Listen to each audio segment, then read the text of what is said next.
Welcome back to my channel. ತುಂಬ ದಿನ ಆದಮೇಲೆ ನಾನು ವ್ಲಾಗ್ನ ಸ್ಟಾರ್ಟ್ ಮಾಡ್ತಾ ಇದ್ದೀನಿ. ನನ್ನ ಹೇರ್ ಕೇರ್ ರೂಟೀನ್ ಬಗ್ಗೆ ಹೇಳಬೇಕು ಅಂತ ನಾನು ಈ ವ್ಲಾಗ್ನ ಸ್ಟಾರ್ಟ್ ಮಾಡಿರೋದು. ನನಗೆ ಯೂಟ್ಯೂಬಲ್ಲಾಗಲಿ ಇನ್ಸ್ಟಾಗ್ರಾಮಲ್ಲಿ ನಾನು ಯಾವುದೇ ವೀಡಿಯೋ ಹಾಕಿದರೂ ಕೂಡ ಅಲ್ಪ ಸ್ವಲ್ಪ ಕಮೆಂಟ್ ಬರ್ತಿತ್ತು. ಅದು ಎದ್ರ ಬಗ್ಗೆ ಅಂದರೆ ಜಾಸ್ತಿ ನನ್ನ ಹೇರ್ ಬಗ್ಗೆನೇ ಕೇಳ್ತಿದ್ರು. ನಿಮ್ಮ ಹೇರ್ ಬಗ್ಗೆ ರೂಟೀನ್ ಬಗ್ಗೆ ಹೇಳಿ, ನಿಮ್ಮ ಕೂದಲಿನ ರಹಸ್ಯನ ಬಗ್ಗೆ ಹೇಳಿ ಅಂತ ತುಂಬ ಕಮೆಂಟ್ಸ್ ಬಂದಿತ್ತು. ಸೊ ಹಂಗಾಗಿ ಅವರಿಗೋಸ್ಕರ ಅಂತ ಈ ವಿಡಿಯೋನ ಮಾಡ್ತಾ ಇದ್ದೀನಿ. ಮೊದಲಿಗೆ ನಾನು ಫಾಲೋ ಮಾಡೋ ಫಸ್ಟ್ ರೂಲ್ಸ್ ಏನು ಅಂದರೆ, ಇವಾಗ ಅದನ್ನು ಇತ್ತೀಚೆಗೆ ಶುರು ಮಾಡ್ಕೊಂಡಿದ್ದು ಆ್ಯಂಡ್ ಇದರ ರಿಸಲ್ಟ್ ಕೂಡ ತುಂಬಾ ಚೆನ್ನಾಗಾಗಿದೆ ಅಂತಲೇ ಹೇಳ್ಬೋದು. ಮೊದಲಿಗೆ ನಾನು 1 ಗ್ಲಾಸ್ ನೀರಿಗೆ ರಾತ್ರಿನೇ ಒಂದು ಟೇಬಲ್ ಸ್ಪೂನ್ ಆಗೋಷ್ಟು ಜೀರಿಗೆನ ನೆನೆಸಿಟ್ಟಿರ್ತೀನಿ. ಆ ನೀರನ್ನು ಬೆಳಗ್ಗೆ ಒಂದು 5 ನಿಮಿಷ ಕುದಿಸಿ ಸೋದಿಸ್ಕೊಂಡು ಕುಡಿಯೋದು. ಬಿಕಾಸ್ ಇದು ನಮ್ಮ ಹೆಲ್ತ್ಗೆ ಆಗಲಿ ಅಥವಾ ಸ್ಕಿನ್ನಿಗೆ ಆಗಲಿ ಹೇರ್ಗೆ ಆಗಲಿ ತುಂಬಾ ಒಳ್ಳೆಯದು. ಡಿಟಾಕ್ಸಿನ್ ಥರ ಇದು ಕೆಲಸ ಮಾಡೋದ್ರಿಂದ ತುಂಬಾ ಒಳ್ಳೆಯದು. ಆ್ಯಂಡ್ ನಾನು ಫಾಲೋ ಮಾಡ್ತಿರೋ ಸೆಕೆಂಡ್ ರೂಟೀನ್ ಇದು. ನಾನು ರಾತ್ರಿಯೇ ಒಂದು ಸ್ವಲ್ಪ ನೀರಿಗೆ 1 ಟೇಬಲ್ ಸ್ಪೂನ್ ಆಗೋಷ್ಟು ಮೆಂತ್ಯಕಾಳು ಹಾಗೂ 1 ಟೇಬಲ್ ಸ್ಪೂನ್ ಆಗೋಷ್ಟು ಅಕ್ಕಿನ ಇಲ್ಲಿ ನೆನೆಸಿ ಇಟ್ಕೊಂಡಿರ್ತೀನಿ. ಇದನ್ನು ನಾನು 15 ದಿನಕ್ಕೆ ಒಂದು ಸಲ ಮಾಡೋದಕ್ಕೆ ಶುರು ಮಾಡ್ಕೊಂಡಿದ್ದೀನಿ. ಟೈಮ್ ಇಲ್ಲ ಅಂದರೆ ಕೆಲವೊಂದು ಸರಿ 1 ತಿಂಗಳು ಕೂಡ ಆಗುತ್ತೆ. ಇದನ್ನು ರೀಸೆಂಟಾಗಿ ಶುರು ಮಾಡೋದ್ರಿಂದ ರಿಸಲ್ಟ್ ಕೂಡ ತುಂಬಾ ಚೆನ್ನಾಗಿದೆ. ಯಾಕಂದರೆ ಹೇರ್ ಫಾಲ್ ಸ್ವಲ್ಪ ಜಾಸ್ತಿ ಆಗ್ತಿತ್ತು. ಇದನ್ನು ಶುರು ಮಾಡಿದಾಗಿಂದ ಒಂದು ಸ್ವಲ್ಪ ಹೇರ್ ಫಾಲ್ ಅನ್ನೋದು ಕಂಟ್ರೋಲ್ ಆಗಿದೆ. ಹಾಗಾಗಿ ಇದನ್ನು ಇತ್ತೀಚೆಗೆ ಅಂತೂ ಸ್ವಲ್ಪ ಜಾಸ್ತಿನೇ ಫಾಲೋನ ಮಾಡ್ತೀನಿ ನಾನು. ಇವಾಗ ನೆನೆಸಿಟ್ಟಿರೋ ಮೆಂತ್ಯಕಾಳು ಮತ್ತು ಅಕ್ಕಿನ ನಾನು ಇವಾಗ ಒಂದು ಪಾತ್ರೆಗೆ ಹಾಕಿ ಗ್ಯಾಸ್ ಆನ್ ಮಾಡಿ ಈ ರೀತಿ ಕುದಿಸ್ಕೊತಾ ಇದ್ದೀನಿ. ಇದನ್ನು ಒಂದು 5ರಿಂದ 10 ನಿಮಿಷ ಒಳಗಡೆ ಕೂರಿಸ್ಕೋಬೇಕು. ಯಾಕಂದರೆ ಹಾಕಿರೋ ಅಕ್ಕಿ ಮತ್ತು ಮೆಂತ್ಯಕಾಳು ಅನ್ನೋದು ಒಂದು ಸ್ವಲ್ಪ ಚೆನ್ನಾಗಿ ಬೆಂದು ಅದರಲ್ಲಿರೋ ಅಂಶ ಎಲ್ಲ ನಾವು ಜೊತೆ ನೀರಿನೊಳಗೆ ಬೆಂದ್ಕೋಬೇಕು. ಅಲ್ಲಿವರೆಗೂ ನಾವು ಇದನ್ನು ಬೇಯಿಸ್ಕೊಂಡು ಆಮೇಲೆ ಸೋರಿಸ್ಕೊಂಡು ತೊಗೋಬೇಕು. ನಮಗೆ ಸ್ಕಿನ್ನಿಗಾಗಲಿ ಮತ್ತು ಹೇರ್ಗಾಗಲಿ ಇದನ್ನು ಒಳ್ಳೆಯದು. ಇದನ್ನು ಹೇರ್ ಪ್ಯಾಕ್ ಆಗಿ ಕೂಡ ಯೂಸ್ ಮಾಡ್ಬೋದು. ಆದರೆ ನಾನು ಯಾವಾಗಲೂ ಹೇರ್ ಪ್ಯಾಕ್ ಮಾಡಲ್ಲ. ಇದನ್ನೇ ರೀತಿ ಕುದಿಸ್ಕೊಂಡು ಇದರಲ್ಲಿ ಬರೋ ನೀರನ್ನು ನಾನು ಇದನ್ನು ಸಿರಮ್ ಥರ ನಾನು ಹೇರ್ಗೆ ಅಪ್ಲೈ ಮಾಡ್ಕೊತೀನಿ. ಇದರಲ್ಲಿರುವಂಥ ಮೆಂತ್ಯಕಾಳು ಮತ್ತು ಅಕ್ಕಿನ ವೇಸ್ಟ್ ಮಾಡೋದಿಲ್ಲ, ಯಾವುದನ್ನು ವೇಸ್ಟ್ ಮಾಡಲ್ಲ.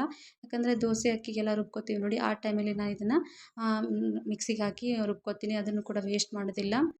ಈ ಸಿರಮ್ನ ನಾನು ಬರೀ ಸ್ಕಾಲ್ಪ್ಗೆ ಮಾತ್ರ ಅಂದರೆ ತಲೆ ಬುಡಕ್ಕೆ ಮಾತ್ರ ಹಚ್ಚೋದ್ರಿಂದ ನಾನು ಸ್ವಲ್ಪ ನೀಟಾಗಿ ತಲೆನೆಲ್ಲ ಬಾಚ್ಕೊಂಡ್ಬಿಡ್ತೀನಿ ಫಸ್ಟಿಗೆ.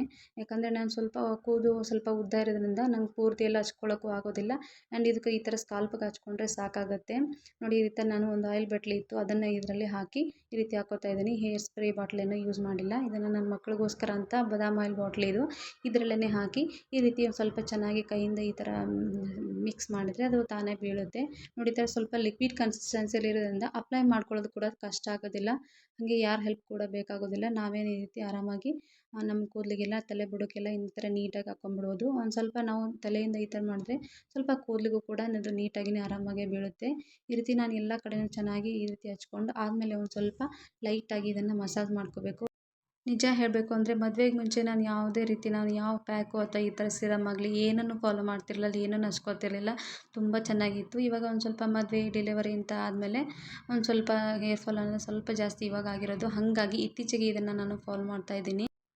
ಅದರಲ್ಲಿ ನನಗೆ ಸಿಸರಿನ್ ಆಗಿರೋದ್ರಿಂದ ಒಂದು ಸ್ವಲ್ಪ ಜಾಸ್ತಿನೇ ಅಂತಲೇ ಹೇಳ್ಬೋದು. ಯಾರಿಗೇ ಆಗಲಿ ಡೆಲಿವರಿ ಆದಮೇಲೆ ಒಂದು ಸ್ವಲ್ಪ ಹೇರ್ ಫಾಲ್ ಅನ್ನೋದು ಆಗೇ ಆಗುತ್ತೆ, ಅದು ಸರ್ವೇ ಸಾಮಾನ್ಯ. ಈ ರೀತಿ ಒಂದು ಸ್ವಲ್ಪ ಏನಾದರೂ ನ್ಯಾಚುರಲಾಗಿ ಟ್ರೈ ಮಾಡಬೇಕು ಅಷ್ಟೇ. ಬಿಟ್ಟರೆ ಎಕ್ಸ್ಟ್ರಾ ಕೆಮಿಕಲ್ಸ್ ಇರೋದನ್ನು ಹಾರ್ಮ್ಫುಲ್ ಇರೋದನ್ನು ಯಾವುದನ್ನು ಯೂಸ್ ಮಾಡ್ಬೋದು. ಯಾಕಂದರೆ ಕೆಲವೊಂದು ಸಲ ರಿಯಾಕ್ಷನ್ಸ್ ಎಲ್ಲ ಆಗಿ ತಲೆ ಕೂದಲು ಉದುರೋದೆಲ್ಲ ಚಾನ್ಸಸ್ ಜಾಸ್ತಿ ಇರುತ್ತೆ. ಹಾಗಾಗಿ ಆ ಥರ ಎಲ್ಲ ಯೂಸ್ ಮಾಡೋದಕ್ಕಿಂತ ಈ ರೀತಿ ನಾವು ಹೋಮ್ ರೆಮಿಡಿನ ಟ್ರೈ ಮಾಡ್ಬೋದು. ನಿಮಗೆ ಈ ರೀತಿ ಹೇರ್ ಕೇರ್ ಬಗ್ಗೆ ವಿಡಿಯೋ ಬೇಕು ಅಂದರೆ ಕಮೆಂಟ್ ಬಾಕ್ಸಲ್ಲಿ ತಿಳಿಸಿ, ನಾನು ಅದ್ರ ಬಗ್ಗೆ ವಿಡಿಯೋ ಮಾಡ್ತೀನಿ. ಸುಮ್ಮನೆ ಯಾವುದೇ ರೀತಿ ನಾನು ವಿಡಿಯೋ ಮಾಡಿ ಹಾಕೋದಕ್ಕಂತೂ ಪ್ರಯತ್ನ ಮಾಡಲ್ಲ. ಯಾಕಂದರೆ ನಾನು ಅದನ್ನು ಯೂಸ್ ಮಾಡಿ ನನಗೆ ವರ್ಕ್ ಆಯಿತು ಅಂದರೆ ಮಾತ್ರ ನಾನು ವಿಡಿಯೋನ ಮಾಡಿ ಹಾಕ್ತೀನಿ.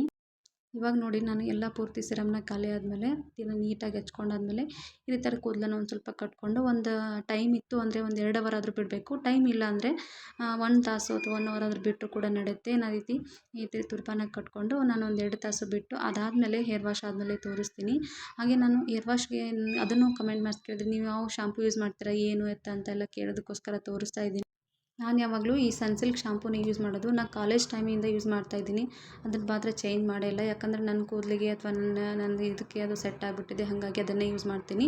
ಅದ್ರ ಜೊತೆಗೆ ನಾನು ಹೇರ್ ಸಿರಮ್ನ ತೊಗೊಂಡಿದ್ದೀನಿ, ಅದು ಕೂಡ ಸನ್ಸಿಲ್ಕ್ದೆ. ಯಾಕಂದರೆ ನಾನು ಯಾವುದು ಯೂಸ್ ಮಾಡ್ತೀನೋ ಸೊ ಹಾಗಾಗಿ ತೊಗೊಂಡಿನಿ. ನಿಮಗೆ ಬೇಕು ಅನಿಸಿದರೆ ಬೇರೆ ಕೂಡ ಸಿಗುತ್ತೆ, ಅದನ್ನು ಕೂಡ ತೊಗೋಬೋದು. ಯಾಕಂದರೆ ಸ್ವಲ್ಪ ಫ್ರೀ ಹೇರ್ ಬಿಡುವಾಗ ಆ ಥರ ಸಿರಮ್ ಎಲ್ಲ ಹಾಕ್ಕೋಬೇಕು. ಅಂದರೆ ಒಂದು ಸ್ವಲ್ಪ ಕೂದಲು ಗಂಟಾಗೋದು ಕಡಿಮೆ ಆಗುತ್ತೆ ನೋಡಿ. ವಾಶ್ ಆದಮೇಲೆ ತೋರಿಸ್ತಾ ಇದ್ದೀನಿ ಕೂದಲು ಎಷ್ಟು ಬಿಡಿಯಾಗಿ ಎಷ್ಟು ನೈಸ್ ಆಗಿದೆ ಅಂತ. ವಿಡಿಯೋದಲ್ಲಿ ಹೇಗೆ ಕಾಣಿಸ್ತಿದೆ ಏನೋ ಗೊತ್ತಿಲ್ಲ. ಹೇರ್ ವಾಶ್ ಮಾಡಿದ್ಮೇಲೆ ತುಂಬಾ ಸ್ಮೂತ್ ಆಗುತ್ತೆ. ಕೈಲಿ ಮುಟ್ಟಿದ್ರೆ ಗೊತ್ತಾಗುತ್ತೆ ಅದರ ರಿಸಲ್ಟ್ ಏನು ಅಂತ. ಒಂದ್ಸರಿ ಬೇಕಿದ್ರೆ ಟ್ರೈ ಮಾಡಿ ನಿಮಗೆ ಇಷ್ಟ ಆಗಿ ನಿಮಗೆ ವರ್ಕ್ ಆಗುತ್ತೆ ಅಂದರೆ ಮಾತ್ರ ಇದನ್ನು ಕಂಟಿನ್ಯೂ ಮಾಡಿ. ನಾನು ಯಾರಿಗೂ ಫೋರ್ಸ್ ಅಂತೂ ಮಾಡೋದಿಲ್ಲ ಹೀಗೆ ಮಾಡಿ ಹಾಗೆ ಮಾಡ ಅಂತ. ಯಾಕಂದರೆ ಕೆಲವು ಒಂದೊಂದು ಸೆಟ್ ಆಗುತ್ತೆ, ಇನ್ನು ಕೆಲವೊಂದು ಸೆಟ್ ಆಗೋದಿಲ್ಲ. ನಿಮಗೆ ಯಾವ ರೀತಿ ಯಾವುದು ಸರಿ ಅನಿಸುತ್ತೋ ಅದನ್ನೇ ಮಾಡಿ. ಆ್ಯಂಡ್ ಈ ವಿಡಿಯೋ ಇಷ್ಟ ಆದರೆ ಒಂದು ಲೈಕ್ ಮಾಡಿ, ಹಾಗೆ ಸಬ್ಸ್ಕ್ರೈಬ್ ಮಾಡಿ ಸಪೋರ್ಟ್ ಮಾಡಿ. ಮತ್ತೆ ಮುಂದಿನ ವಿಡಿಯೋದಲ್ಲಿ ಸಿಗ್ತೀನಿ.